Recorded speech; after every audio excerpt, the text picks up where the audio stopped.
अथ श्रीवामनपुराणं षष्ठोऽध्यायः। पुलत्स्य उवाच। रद्वो ब्रह्मणो योऽस्यो धर्मो दिव्या पुमुने दाक्षायणी तस्य भार्या तस्यामजनयत् सुतान् हरिं कृष्णं च देवेश नारायण नरो तथा योगाभ्यासरतो नित्यं हरिकृष्णो बभूवतु नरनारायणो चैव जगतो हितकाम्यया तप्येतां च तपसौम्यो पुराणावृषितसत्तमो प्रालेयान्द्रीं समागम्य तीर्थे बदरिकाश्रमे गृह्णन्तो तत्परं ब्रह्म गङ्गाया विपुले तटे नरनारायणाभ्यां च जगदेतच्चराचरं तापितं तपसा ब्रह्मं शङ्क्रमोक्षोभं तदा ययो संक्षुब्धस्तत्पश्चात्ताभ्यां शोभनाय शतकृतः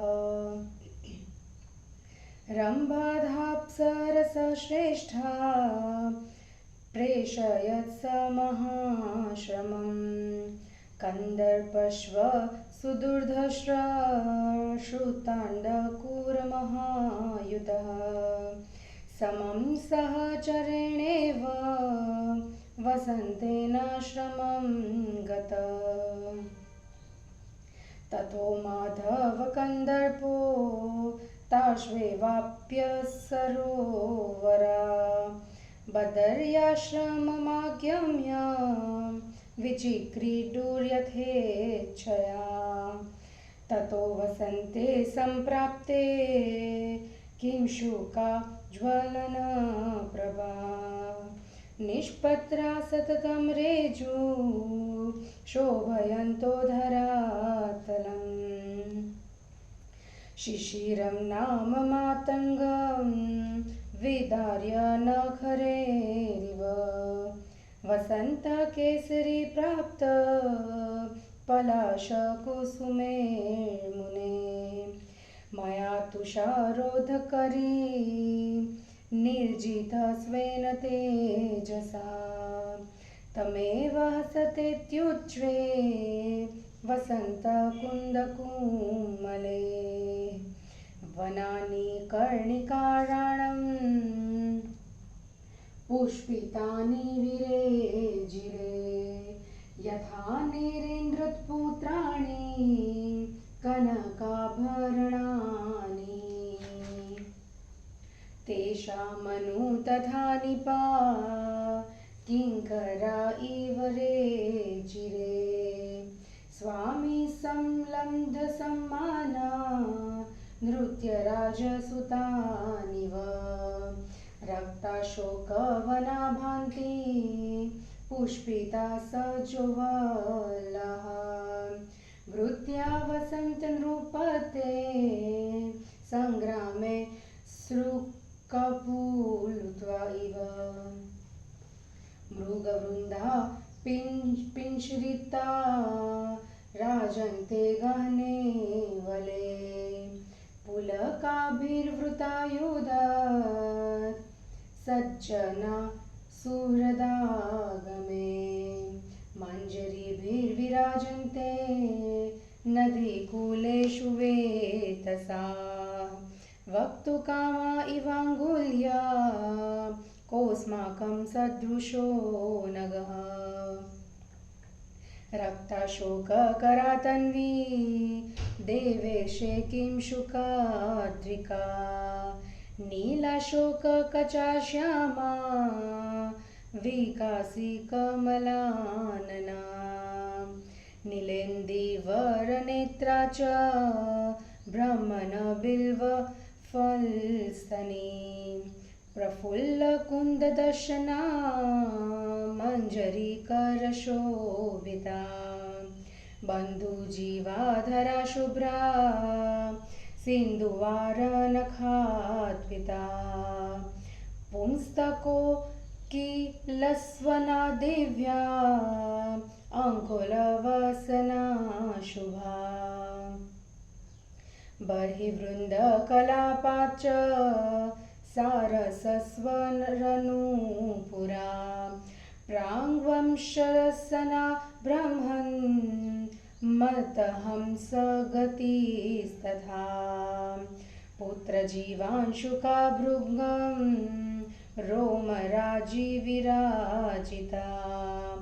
वसन्तलक्ष्मी सम्प्राप्त्या ब्रह्मन् बदरिकाश्रमे ततो नारायणो दृष्टा आश्रमस्यानवधताम् समीक्ष्य च दिश सर्वात् अस्तनोऽङ्गमशश्यत नारद उवाच कोसावन्गो ब्रह्मर्षे तस्मिन् बद्रिकाश्रमे यं ददर्श जगन्नाथो देवो नारायणो व्ययः पुलत्स्य उवाच कन्दर्पो हर्षतनयो योऽसौ कामो निगद्धते स शङ्करेण संदग्धो रणङ्गन्त्वमुपागतः नारद उवाच किमर्थ कामदेवोऽसौ देवदेवेन शम्भुना दग्धस्तु कारणे कस्मिन् ते दव्याख्यातुमर्हसि पुलत्स्य उवाच यदा दक्षसुता ब्रह्मन् सती याता यमक्षयम् विनाश्य दक्षयज्ञं तं विचचार त्रिलोचनम् ततो वृषध्वजं दृष्ट्वा कन्दर्पकुसुमायुधः अपन्तिकं तदा दस्त्रेण उन्मादेनाभ्यतायत ततो हरशरेणाथ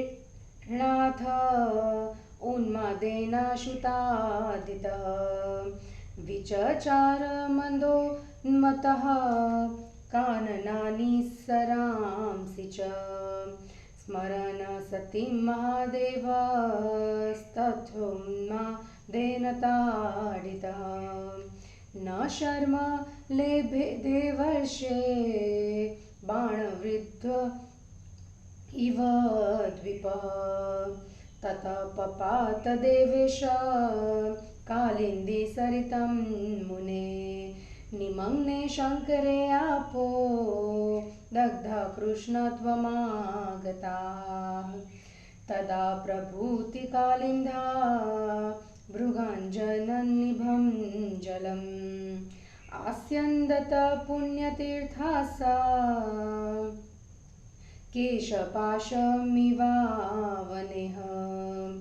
ततो नदीषु पुण्यासु सरस्सु च नदेषु च पुलिनेषु च रम्येषु वापीषु नलिनीषु च पर्वतेषु च रम्येषु काननेषु च सानुषु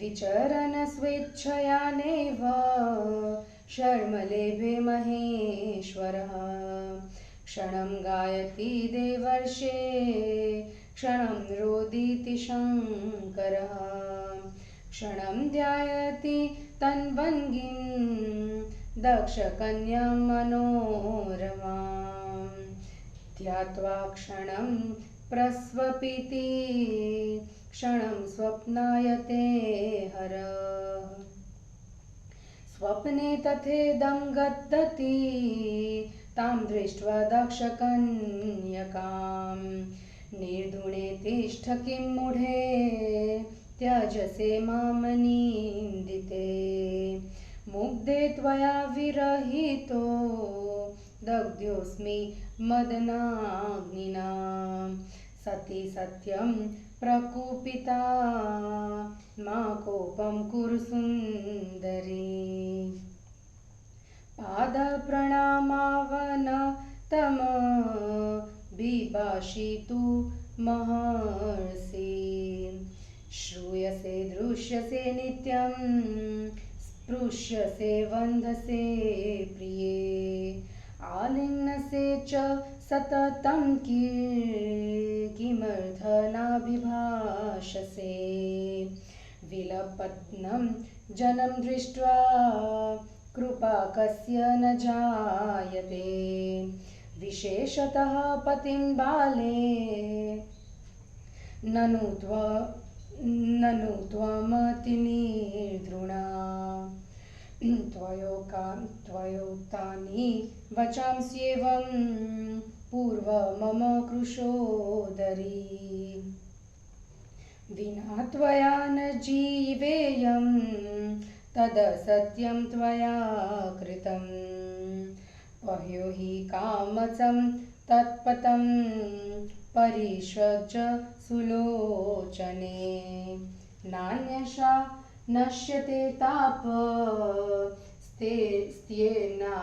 शपे प्रिये इत्थं विलप्य स्वप्नान्ते प्रतिबुद्धस्तु तत्क्षणात् उत्कजति तथारण्ये मुक्तकण्ठन पुनः पुनः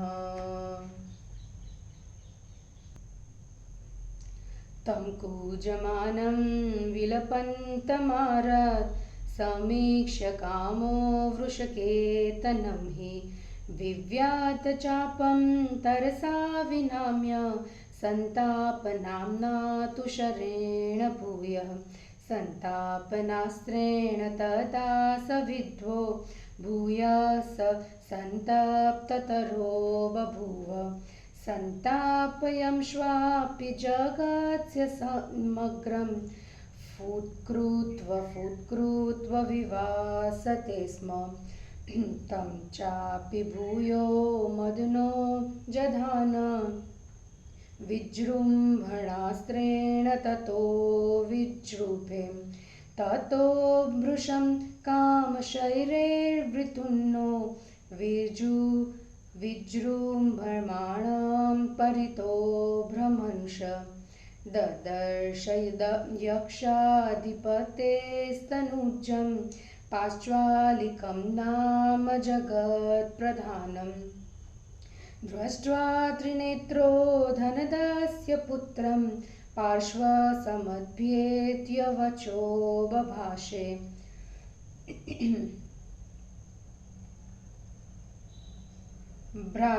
भ्रातृव्यवक्ष्यामि वचो यद्ध तत्त्वं कुरु स्वामी तविक्रमोऽसि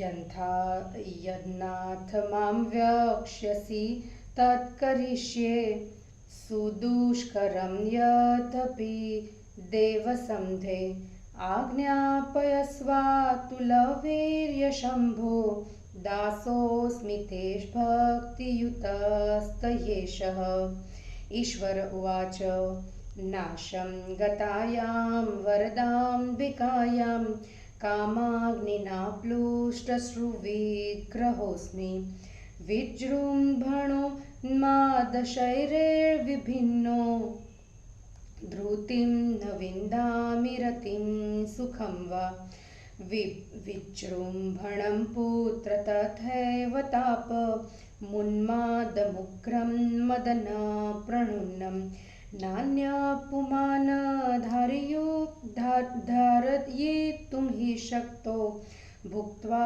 भवन्तं हि ततः प्रतीक्षा पुलत्स्य उवाच इत्येवमुक्तो वृषभध्वजेन यक्षः प्रतीक्षात स विजृम्भणादिन् तोषं जगामाशु ततस्त्रिशूली तुष्टस्तदेवं वचनं बभाषे। हर उवाच यस्मात् त्वया पुत्रसुदुर्धिराणि विजृम्भणानि दिनि प्रतीक्षितानि तस्मादरं त्वा प्रतिपूजनाय दास्यामि लोकस्य च हास्यकारी यस्त्वां यदा पश्यति चैत्रमासे स्पृशेन्नरो वार्चयते च भक्त्या वृद्धोऽथ बालोऽथ युवाऽथ योषित् सर्वे तदोन्मादधरा भवन्ति गायन्ति नृत्यन्ति रमन्ति यक्ष वाधानि यत्नादपि वादयन्ति तवाग्रतो हास्यवचोभिरिक्ता भवन्ति ते योगयुतास्तु ते स्युः ममैव नाम्ना भवितासि पूज्य पाञ्चालिकेश प्रतिथ पृथिव्यां मम प्रसादाद् वरतो नारायणं भविष्यसे पूज्यतमोऽभिगच्छः इत्येवमुक्तो विभुना स यक्षो जगामदेशान् सहसेव सर्वान् कालञ्जरस्योत्तरतः सुपुण्यो देशो हिमाद्रेरपि दक्षिणस्य तस्मिन् सुपुण्यविषयनिविष्टो रुद्रप्रसादादभिपूज्यते सो तस्मिन् प्रयाते भगवान्स्त्रिनेत्रो देवोऽपि भिन्नं गिरिमभ्यगच्छत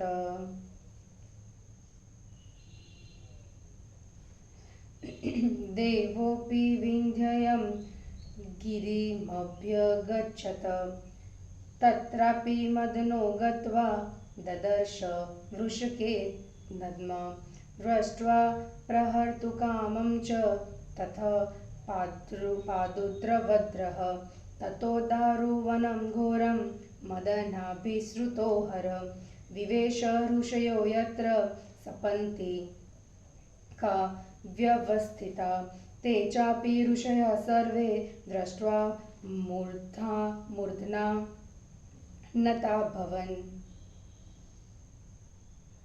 ततस्तान् प्राह भवान् भिक्षा मे प्रतिदीयतां ततस्ते मौनिनस्त्युः सर्व एव महर्षयः तदाश्रमाणि सर्वाणि परिचक्राम नारद तं प्रविष्टं तदा दृष्ट्वा भार्गवात्रे योषितः प्रक्षोभमगमन सर्वा हिनसत्त्वा समन्ततः ऋते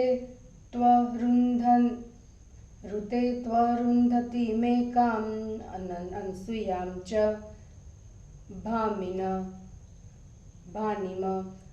एताभ्यां भर्तुपूजासु तच्चिन्तासु स्थितं मनः ततः संक्षुभिपा सर्वा यत्र याति महेश्वरः तत्र प्रयान्ति कामार्थ मदविह्वलितेन्द्रिया त्यक्त्वा श्रमाणि शून्यानि स्वानिता मुनियोषितः अनुजमूर्धया मतं करिण्यम्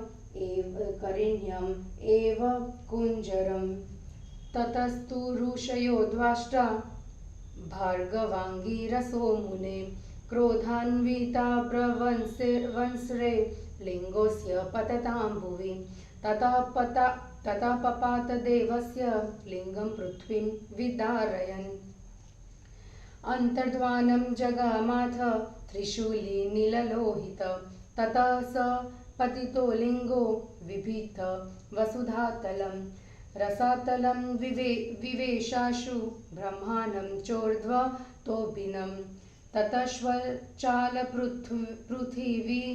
गिरय सरितो नगः पातालभुवना सर्वे जङ्गमे वृता संक्षुब्धान् भुवनान् दृष्ट्वा भूर्लोकादीन् पितामहः जगाम माधवं दृष्ट्वा क्षीरोदं नाम सागरं तत्र दृष्ट्वा ऋषिकेशं प्रणिपत्य च भक्ति च उवाच देव भुवनाः किमर्थ शुभिता विभो अथोवाच हरिर्ब्रह्मन् शार्वलिङ्गो महर्षिभिः पातितस्तस्य भारार्थ सञ्चचाल वसुन्धरा ततस्तद्वत्तं श्रुत्वा देवपितामहः तत्र गच्छाम देवेश एवमाह पुनः पुनः तदा पितामहो देव केशवश्व जगत्पति आजग्मतुस्तमुदेशं यत्र लिङ्गं भवस्य ततोऽनन्तं हरिर्लिङ्गं दृष्ट्वा रुह्य खगेश्वरम् पातालं प्रविवेशाय विस्मयान्तरितो भुवि विभु ब्रह्मा पद्मविमानेन ऊर्ध्वमाक्रम्य सर्वतः नैवान्तमलभत ब्रह्मन् विस्मित पुनरागतः विष्णुर्गत्वाथ पातालान् सप्त लोकपरायणः चक्रपाणि विनिक्ष्रान्तो लेभेन्तं न महामुने विष्णुपितामहश्वोम्भो हरलिङ्गं समेत्य हि कृताञ्जलिपुष्टो भूत्वा स्तोतुं देवं प्रचक्रतुः हरिब्रह्मण उवाच तु नमोऽस्तु ते शूलपाणे नमोऽस्तु वृषभध्वज जीमूतवाहन कवे शर्वत्रम्बक शङ्कर महेश्वर महेशान सुवर्णाक्ष वृषाकपे दक्षयज्ञ क्षयङ्कर कालरूप नमोऽस्तु ते त्वमादिरस्य जगतस्त्वं मध्यं परमेश्वर भवानन्दस्व भगवान् सर्वगस्त्वं नमोऽस्तु ते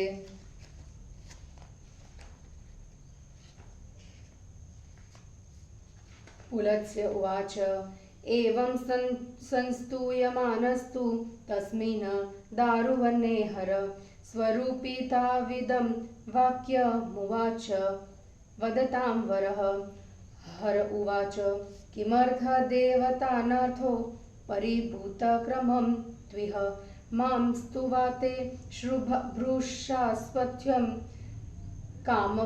कामतापितविग्रहं देव उवाच भवतः पातितं लिङ्गं यदेत भुवि शङ्कर एतत् प्रगृहत्यं भूय अतो देवस्तुवाहवहे हर उवाच यथर्चन्यन्ति त्रिदश मम लिङ्गं सुरोत्तमो तदेतत्प्रतिगृहिण्यां नान्ययेति कथञ्चन ततः प्रोवाच भगवानेव अमस्त्विति केशवः ब्रह्म स्वयं च जग्राह लिङ्गं कनकपिङ्गलं ततक्ष्वकार भगवांशातुर्वर्यः हरार्चने शास्त्राणि चैषां मुख्यानि नानोक्ति विदितानि च आदं शैवं परिख्यातम् अन्यत् पाशुपतं मुने तृतीयं कालवदनं चतुर्थ च कपालिनं शैवश्वासित्वयं शक्तिर्वसिष्ठस्य प्रियसुतः तस्य शिष्यो बभूवाथ गोपायन इति श्रुतः महापाशुपतश्वासीध्वध्वजस्तपोधनः तस्य शिष्योऽप्यभूद्राजा ऋषभः सोमकेश्वरः कालास्यो भगवानासीदापस्तम्भस्तपोधनः तस्य शिष्यो भवदैष्यो नाम्ना क्रोधेश्वरो मुने महाव्रती च धनदस्त्य शिष्यश्व वीर्यवान् कर्णोदर इति ख्यातो जात्यशूद्रो महातपः एवं स भगवान् ब्रह्मा पूजनाय शिवस्य तु कृत्वा तु चातुराश्रम्यं स्वमेव भवनं गतः गते ब्रह्मणि शर्वोऽपि उपसंहृत्य तदा लिङ्गं चित्रवने सूक्ष्मं प्रतिष्ठाप्य चचारः विचरन्तं तदा भूयो महेशं कुसुमायुधः आरात्स्वित्वा ग्रतो धन्वी सन्तापयि तुमुद्धतः ततस्तमग्रतो दृष्टा क्रोधात्मातदृशाहर स्मरमालोकयामास शिखाग्राच्चरानन्दितकम् आलोकितस्त्रिनेत्रेण मदनो धूतिमानपि प्रादह्यत तदा ब्रह्मन् पादादारभ्य कक्षवत् प्रदह्यमानो चरणो दृष्ट्वा सो कुसुमायुधः उत्ससर्ज धनुश्रेष्ठं तज्जगामथ पश्वधा यदासीन्मुष्टिबधनं तु रुक्मं पृष्ठं महाप्रभं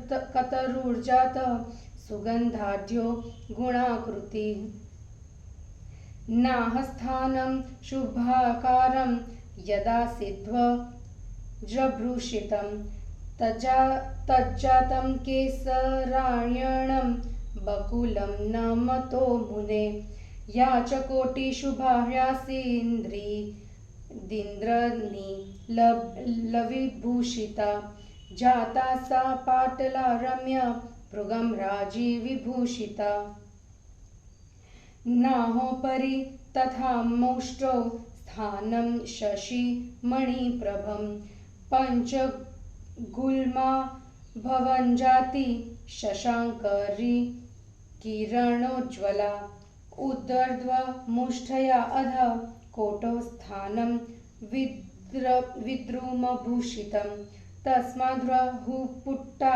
मल्ली सञ्जाता विविधा मुने पुष्योत्तमानि रम्याणि सुरभीणि च नारद जातियुक्तानि देवेन स्वयमाचरितानिव मुमोच मार्गणान् भूम्यां शरीरे द्वहति स्मरः फलोपगानि वृक्षाणि सम्भूतानि सहस्रशः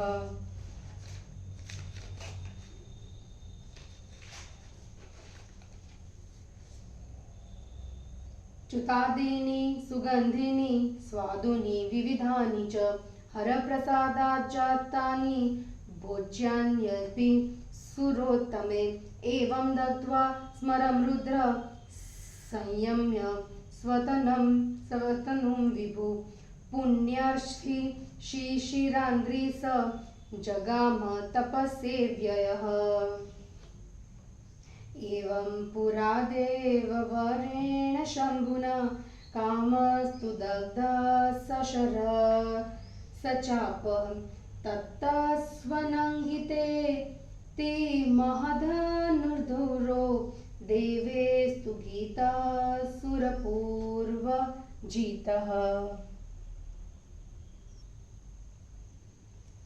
हिंदी अनुवाद। नर नारायण की उत्पत्ति, तपश्चर्या, बद्रिकाश्रम की वसंत की शोभा, कामदाह और काम की अनंगता का वर्णन। पुलत्स्य जी बोले, मुने, ब्रह्मा जी के हृदय से जो दिव्य देहधारी धर्म प्रकट हुआ था, उसने दक्ष की पुत्री मूर्ति नाम की भार्या से हरि, कृष्ण, नर और नारायण नामक 4 पुत्रों को उत्पन्न किया। देवर्षि इनमें हरि और कृष्ण ये 2 ये दो तो नित्य योगाभ्यास में निरत हो गए और पुरातन ऋषि शांतमना नर तथा नारायण संसार के कल्याण के लिए हिमालय पर्वत पर जाकर बद्रिकाश्रम तीर्थ में गंगा के निर्मल तट पर तप करने लगे। ब्राह्मण नर नारायण की दुष्कर तपस्या से सारा स्थावर जंगमात्मक यह जगत परितत्व हो गया। इससे इंद्र विशुद्ध हो उठे। उन दोनों की तपस्या से अत्यंत व्यग्र इंद्र ने उन्हें मोहित करने के लिए रंभा आदि श्रेष्ठ अप्सराओं को उनके विशाल आश्रम में भेजा। कामदेव के आयुधों में अशोक आम्रादिकी मंजरियां विशेष प्रभावक है।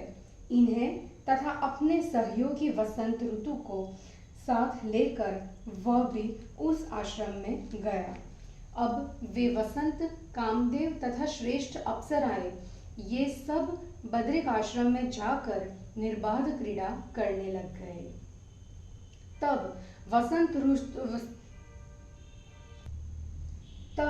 वसंत ऋतु के आ जाने पर अग्नि शिखा के सदृश कांति वाले पलाश पत्रहीन होकर रात दिन पृथ्वी की शोभा बढ़ाते हुए सुशोभित होने लगे।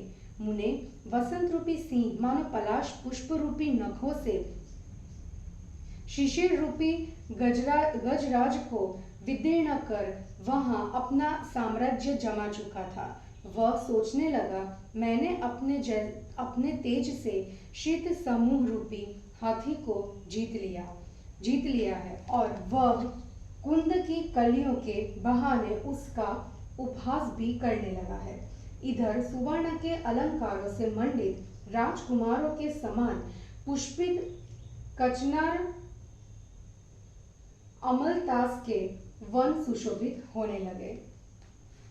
जैसे राजपुत्रों के पीछे उनके द्वारा सम्मानित सेवक खड़े रहते थे, वैसे ही उनके पीछे पीछे कदम्ब वृक्ष सुशोभित हो रहे थे। इसी प्रकार लाल अशोक आदि के समूह भी सहसा पुष्पित एवं उद्वासित हो सुशोभित होने लगे। लगता था मानो ऋतुराज वसंत के अनुयायी युद्ध में रक्त से लथपथ हो रहे हैं। घने वन में पीले रंग के हरिण इस प्रकार सुशोभित हो रहे थे, जिस प्रकार सुहृद के आने से आनंद से पुलकित होकर सुशोभित होते हैं। नदी के तटों पर अपनी मंजरियों के द्वारा वेतस ऐसे सुशोभित हो रहे थे मानो वे अंगुलियों के द्वारा यह कहना चाहते हैं कि हमारे सदृश अन्य कौन वृक्ष है। देवर्षे जो दिव्य पतली एवं यौवन से भरी वसंत लक्ष्मी उस बद्रिकाश्रम में प्रकट हुई थी, उसके मानो रक्त शोक ही हाथ, पलाश ही चरण, नीलाशोक केशपाश, विकसित कमल ही मुख और नीलकमल ही नेत्र थे। उसके बिल्व फल मानो स्तन, कुंद पुष्प दंत, मंजरी हाथ, दूब हरिया फूल अधर, सिंधुवार नख, नर कोयल की काकली मतलब बोली स्वर, अंकोल वस्त्र, मयूरयुत आभूषण, सारस नुपुर स्वरूप और आश्रम के शिखर करधनी थे। इसके मत हंस गति, पुत्र जीव, ऊर्ध्व वस्त्र और भ्रमर मानो रोमावली रूप में विराजित थे। तब नारायण ने आश्रम की अद्भुत रमणीयता देखकर सभी दिशाओं की ओर देखा और फिर कामदेव को भी देखा। नारद जी ने पूछा, ब्रह्मर्षि, जिसे अव्यय जगन्नाथ नारायण ने बद्रिकाश्रम में देखा था, वह काम कौन है? पुलत्स्य जी ने कहा, यह कंदर्प हर्ष का पुत्र है, इसे ही काम कहा जाता है। शंकर द्वारा भस्म होकर वह अनंग हो गया। नारद जी ने पूछा, पुलत्स्य जी, आप यह बतलाइए कि देवाधिदेव शंकर ने कामदेव को किस कारण से भस्म किया। पुलत्स्य जी ने कहा, ब्राह्मण, दक्ष पुत्री सती के प्राण त्याग करने पर शिव जी दक्ष यज्ञ का ध्वंस कर मतलब जहां तहां विचरण करने लगे। तब शिव जी को स्त्री हरित देखकर पुष्पास्त्र वाले कामदेव ने उन पर अपना उन्मादन नामक अस्त्र छोड़ा। इस उन्मादन बाण से आहत होकर शिव जी उन्मत्त होकर वनों और सरोवरों में घूमने लगे। देवेश, बाण विद्व गज के समान उन्माद से व्यथित महादेव सती का स्मरण करते हुए बड़े अशांत हो रहे थे। उन्हें चैन नहीं था। मुने, उसके बाद शिव जी यमुना नदी में कूद पड़े। उनके जल में निमज्जन करने से उस नदी का जल काला हो गया। उस समय से कालिंदी नदी का जल भृंग और अंजन के सदृश कृष्ण वर्ण का हो गया एवं वह पवित्र तीर्थों वाली नदी पृथ्वी के केशपाश के सदृश प्रवाहित होने लगी। उसके बाद पवित्र नदियों, सरोवरों, नदों, रमणीय नदी पटों, वापियों, कमलवनों, पर्वतों, मनोहर काननों तथा पर्वत श्रृंगों पर स्वेच्छापूर्वक विचरण करते हुए भगवान शिव कभी भी शांति नहीं प्राप्त कर सके। देवर्षे, वे कभी गाते, कभी रोते और कभी कृशांगी सुंदरी सती का ध्यान करके कभी सोते और कभी स्वप्न देखने लगते थे। स्वप्न काल में सती को देखकर वे इस प्रकार कहते थे, निर्दये, रुको, हे मूढ़े, मुझे क्यों छोड़ रही हो? हे आनंदिते, हे मुग्धे, तुम्हारे विरह में मैं कामाग्नि से दग्ध हो रहा हूँ। हे सती, क्या तुम वस्तुतः क्रुद्ध हो? सुंदरी, क्रोध मत करो, मैं तुम्हारे चरणों में अवनत होकर प्रणाम करता हूँ। तुम्हें मेरे साथ बात तो करनी ही चाहिए। प्रिय, मैं सतत तुम्हारी ध्वनि सुनता हूँ, तुम्हें देखता हूँ, तुम्हारा स्पर्श करता हूँ, तुम्हारी वंदना करता हूँ और तुम्हारा परिसंग करता हूँ। तुम मुझसे बात क्यों नहीं कर रही हो? बाले, विलाप करने वाले व्यक्ति को देखकर किसे दया नहीं उत्पन्न होती? विशेषतः अपने पति को विलाप करता देखकर तो किसे दया नहीं आती? निश्चय ही तुम अति निर्दयी हो। सूक्ष्म कटि वाली, तुमने पहले मुझसे कहा था कि तुम्हारे बिना मैं जीवित नहीं रहूंगी, उसे तुमने असत्य कर दिया। सुलोचने, आओ आओ, काम संतप्त मुझे आलिंगित करो। प्रिय, मैं सत्य की शपथ खाकर कहता हूँ कि अन्य किसी प्रकार मेरा ताप नहीं शांत होगा। इस प्रकार वे विलाप कर स्वप्न के अंत में उठकर वन में बार बार रोने लगे। इस प्रकार मुक्त कंठ से विलाप करते हुए भगवान शंकर को दूर से देखकर काम में अपना धनुष चढ़ा कर पुनः वेग से उन्हें संतापक अस्त्र से वेग डाला। अब वे इसे विद्ध होकर और भी अधिक संतप्त हो गए एवं मुख से बारंबार फुत्कार कर संपूर्ण विश्व को दुखी करते हुए जैसे तैसे समय बिताने लगे। फिर काम ने उन पर विजृंभण नामक अस्त्र से प्रहार किया। इससे उन्हें जम्भाई आने लगी। अब काम के बाणों से विशेष पीड़ित होकर जम्भाई लेते हुए वे चारों ओर घूमने लगे। इसी समय उन्होंने कुबेर के पुत्र पांचालिक को देखा और उसको देखकर उसके पास जाकर त्रिनेत्र शंकर ने यह बात कही, भ्रातृव्य, तुम अमित विक्रमशाली हो। मैं जो आज बात कहता हूँ तुम उसे करो। पांचालिक ने कहा, स्वामिन, आप जो कहेंगे देवताओं द्वारा सुदुष्कर होने पर भी उसे मैं करूँगा। हे अतुल बलशाली शिव, आप आज्ञा करें। ईश, मैं आपका श्रद्धालु भक्त एवं दास हूँ।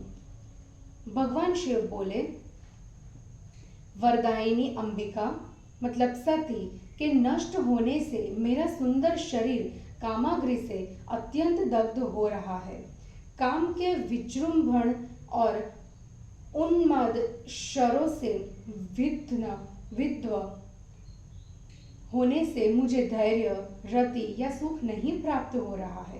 पुत्र, तुम्हारे अतिरिक्त अन्य कोई पुरुष कामदेव से प्रेरित विजृंभण, संतापन और उन्माद नामक उग्र अस्त्र सहन करने में समर्थ नहीं है, अतः तुम उन्हें ग्रहण कर लो।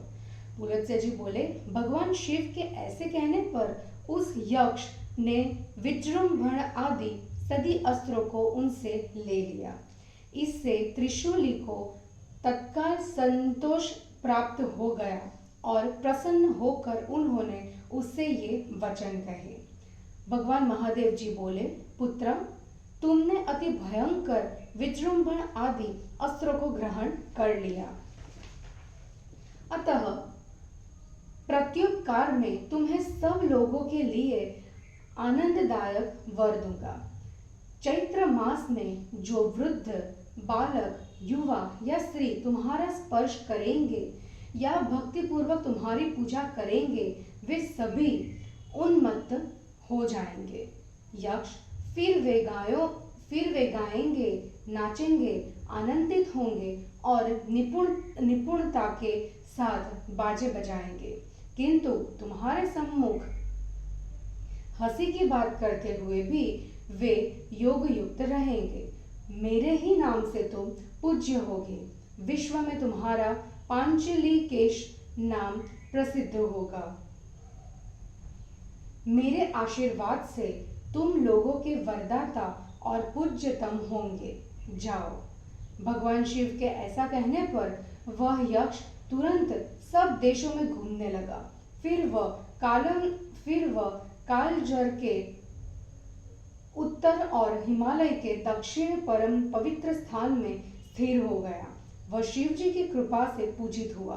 उसके चले जाने पर भगवान त्रिनेत्र भी विंध्य पर्वत पर आ गए। वहां भी काम ने उन्हें देखा।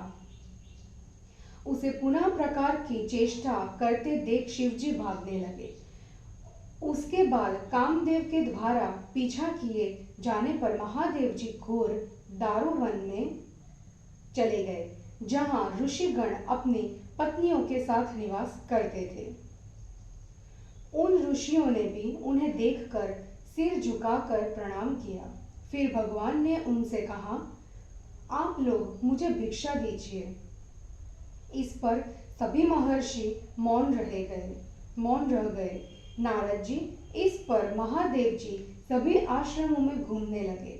उस समय उन्हें आश्रम में आया हुआ देख पतिव्रता अरुंधति और अनसुया को छोड़कर ऋषियों की समस्त पत्नियां प्रक्षुब्ध एवं सत्यहीन हो गई। पर अरुंधति और अनसुया पति सेवा में ही लगी रही।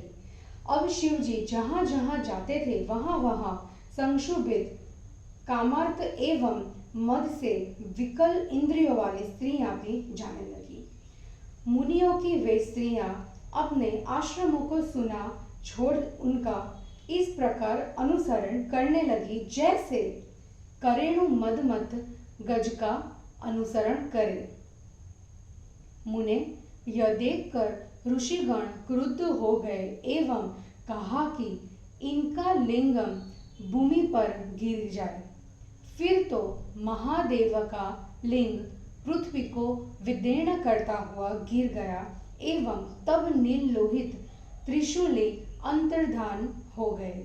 वह पृथ्वी पर गिरा लिंग उसका भेदन कर तुरंत रसातल में प्रविष्ट हो गया एवं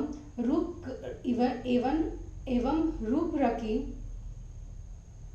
और भी उसने विश्व ब्रह्मांड का भेदन कर दिया। इसके बाद पृथ्वी, पर्वत, नदियां, पादप तथा चराचर से पूर्ण समस्त पाताल लोक कांप उठे। पितामह ब्रह्मा भूलोक आदि भुवनों को संक्षुब्ध देखकर श्री विष्णु से मिलने क्षीर सागर पहुंचे। वहां उन्हें देख भक्तिपूर्वक प्रणाम कर ब्रह्मा ने कहा, देव, समस्त भुवन विक्षुब्ध कैसे हो गए हैं? इस पर श्री हरि ने कहा, ब्राह्मण, महर्षियों ने शिव के लिंग को गिरा दिया है। उसके भार से कष्ट में पड़ी आर्त पृथ्वी विचलित हो रही है। इसके बाद ब्रह्मा जी उस अद्भुत बात को सुनकर, देवेश, हम लोग वहां चले, ऐसा बार बार कहने लगे। फिर ब्रह्मा और जगतपति विष्णु वहां पहुंचे जहां शंकर का लिंग गिरा था। वहां उस अनंत लिंग को देखकर आश्चर्यचकित होकर हरि गरुड़ पर सवार हो उसका पता लगाने के लिए पाताल में प्रविष्ट हुए। नारद जी, ब्रह्मा जी अपने पद्मयान के द्वारा संपूर्ण ऊर्ध्वाकाश को लांघ गए, पर उस लिंग का अंत नहीं पा सके और आश्चर्यचकित होकर वे लौट आए। मुने, इसी प्रकार जब चक्रपाणि भगवान विष्णु भी सातों पातालों में प्रवेश कर उसके लिंग का बिना अंत पाए ही वहां से बाहर आए, तब ब्रह्मा विष्णु दोनों शिवलिंग के पास जाकर हाथ जोड़कर उनकी स्तुति करने लगे। ब्रह्मा विष्णु बोले, शूलपाणि जी, आपको प्रणाम है। वृषभध्वज, जीमूत वाहन, कवि शर्व, त्र्यंबक, शंकर, आपको प्रणाम है। महेश्वर, महेशान, सुवर्णाक्ष, वृषाकपे, दक्ष, यज्ञ, विध्वंसक, काल रूप शिव, आपको प्रणाम है। परमेश्वर, आप इस जगत के आदि, मध्य एवं अंत है। आप षडैश्वर्य पूर्ण भगवान, सर्वत्र गामी या सर्वत्र व्याप्त हो, आपको प्रणाम है। पुलत्स्य जी बोले, उस दारुवन में इस प्रकार स्तुति किए जाने पर वक्ताओं में श्रेष्ठ हर ने अपने स्वरूप में प्रकट होकर उन दोनों से इस प्रकार कहा।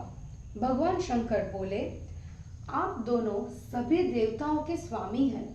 आप लोग चलते चलते थके हुए तथा कामाग्नि से दग्ध हो और मुझ सब प्रकार से अस्वस्थ व्यक्ति की क्यों स्तुति कर रहे हैं? इस पर ब्रह्मा विष्णु दोनों बोले, शिव जी, पृथ्वी पर आपका जो यह लिंग गिराया गया है उसे पुनः आप ग्रहण करें, इसलिए हम आपकी स्तुति कर रहे हैं। शिव जी ने कहा, श्रेष्ठ देवों, यदि सभी देवता मेरे लिंग की पूजा करना स्वीकार करें तभी मैं इसे पुनः ग्रहण करूंगा, अन्यथा किसी प्रकार भी इसे नहीं धारण करूंगा। तब भगवान विष्णु बोले, ऐसा ही होगा। फिर ब्रह्मा जी ने स्वयं उस स्वर्ण के सदृश पिंगल लिंग को ग्रहण किया। तब भगवान ने चारों वर्णों को हर लिंग की अर्चना का अधिकारी बनाया।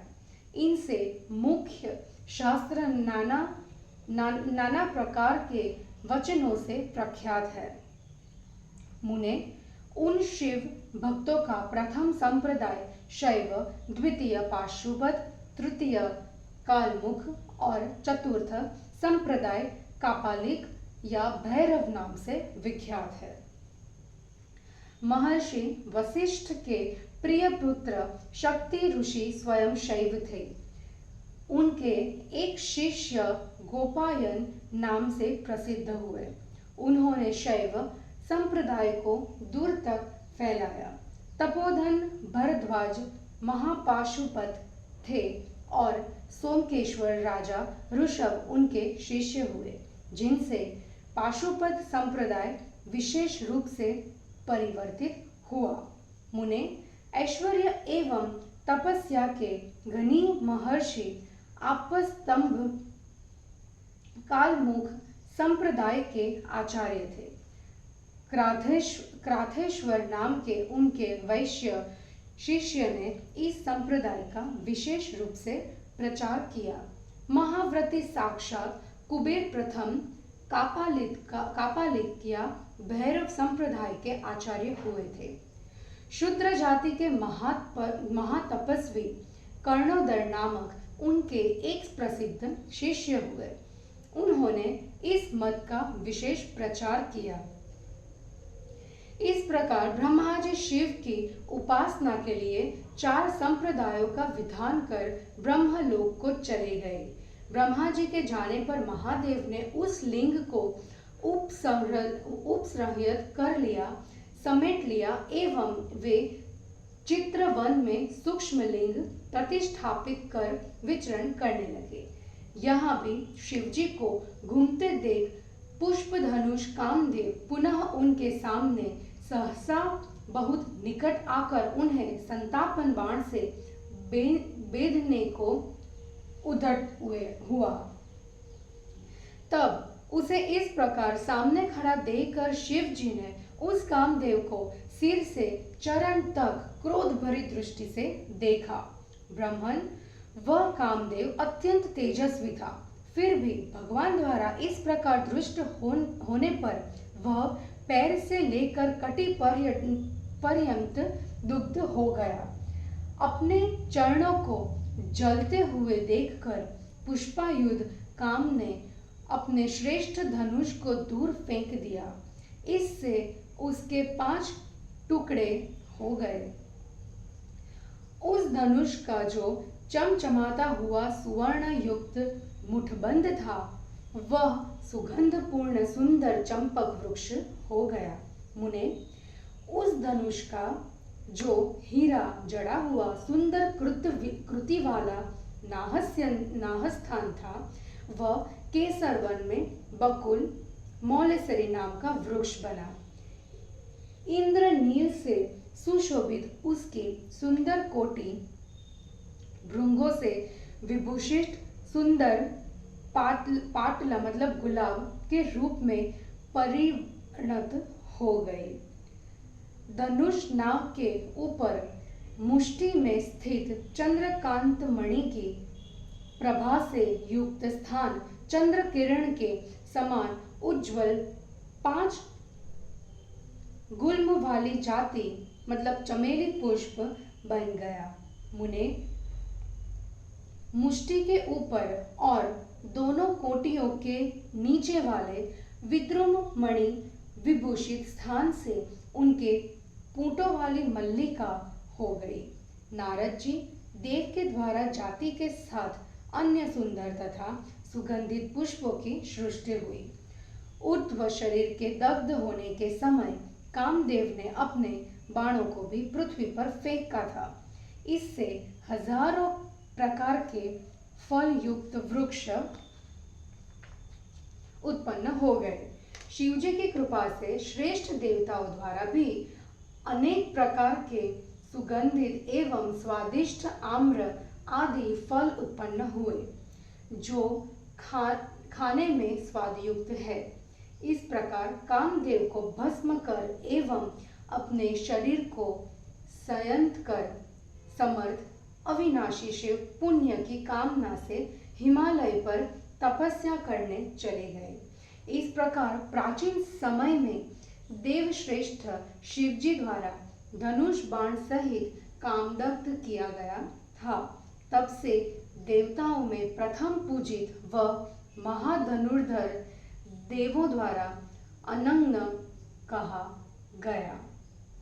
इस प्रकार श्री वामन पुराण में 6ठा अध्याय समाप्त हुआ। जय गुरु जी।